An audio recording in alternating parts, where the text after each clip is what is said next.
Hello everyone, welcome on the very first episode of my channel.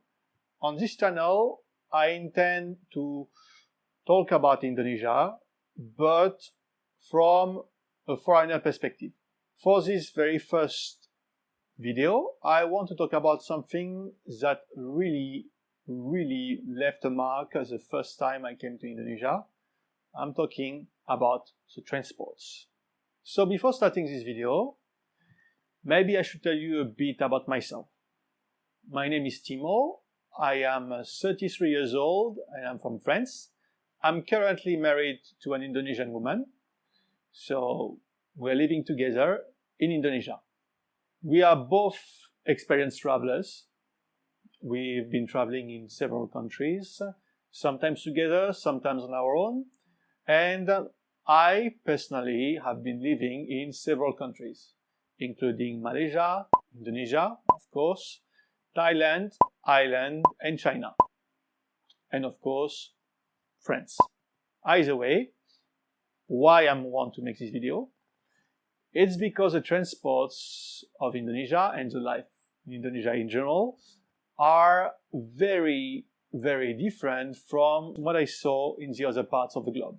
There are many things to say about transports in Indonesia, which is why I'm not going to list all of it in one video. I'm going to make several videos on the topic. I don't really know how many yet, but there will be several. I'm not going to enter into details in this video. I'm just going to give you a general overview of the transports, and in the later videos, I'm going to enter into the specifics. And to the potential Indonesians that will watch me, sorry about it. There are very good things in this country, really good things in Indonesia, but transport is not one of them. So, what about the transports of Indonesia? Well, I probably should start with infrastructure. I'm going to talk a bit about the general infrastructure of the transport network, from what I saw. The roads of Indonesia are basically full of holes, ranging from very small ones to real craters. Therefore, well, the quality of the driving is at best acceptable with a car. With a motorbike, it's a bit more complicated, but still, it's not that bad, usually. You have roads that are very bad, but most of the time, they are easily practicable.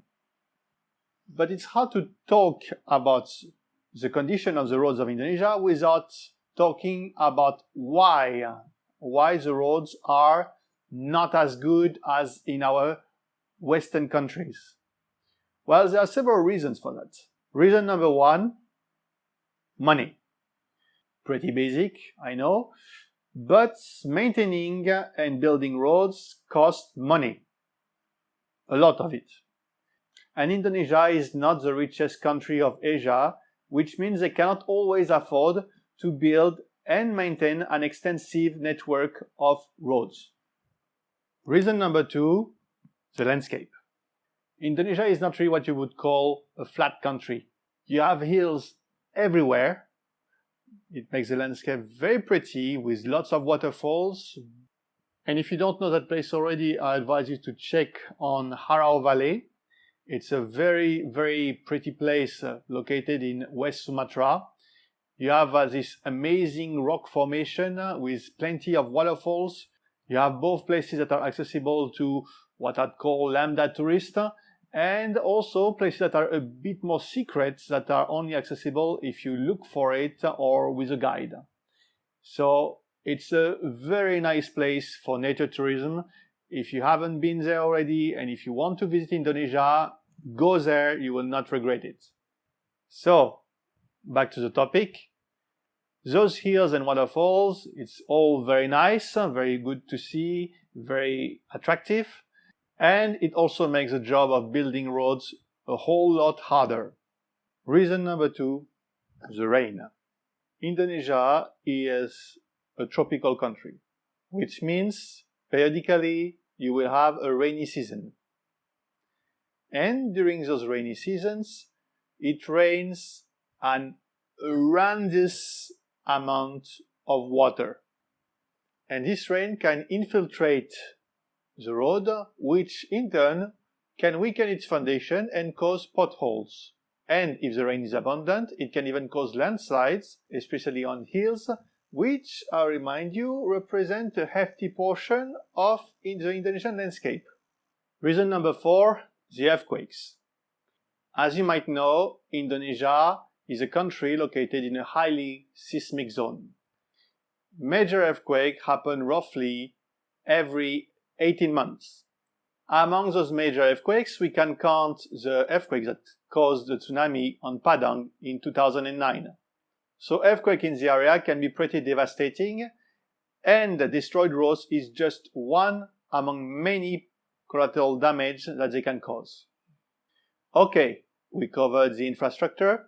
Now let's talk a bit about the drivers. Before going further, we need to be clear. What I'm going to do, I'm going to try to describe a global way of driving, which in itself is an aberration, because everyone got their own specific way to drive, but I'm still going to try to do that, which means I'm going to generalize. What I'm going to describe is not shared by all the Indonesians. Far from it. It's just a global and generalized way of driving that I saw is shared by many. I'm going to be blunt there.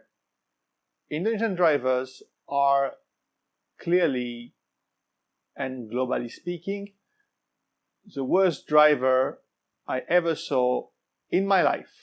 Don't get me wrong, they don't lack skills. They are very skilled. Except that driving in Indonesia is more apparented to car dodging than driving. Let me explain. Indonesian drivers, as far as I can tell, are not very concerned about the rules that regulate the traffic. It's rather simple.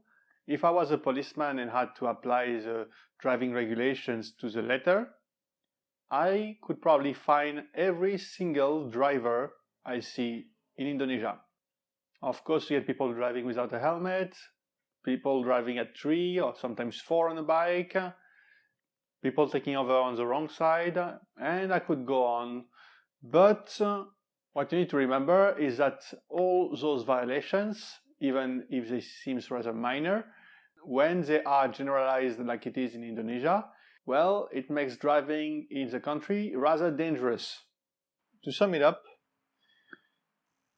the big problem in Indonesia is less about the infrastructure and much more about the drivers who basically act like there is no regulations.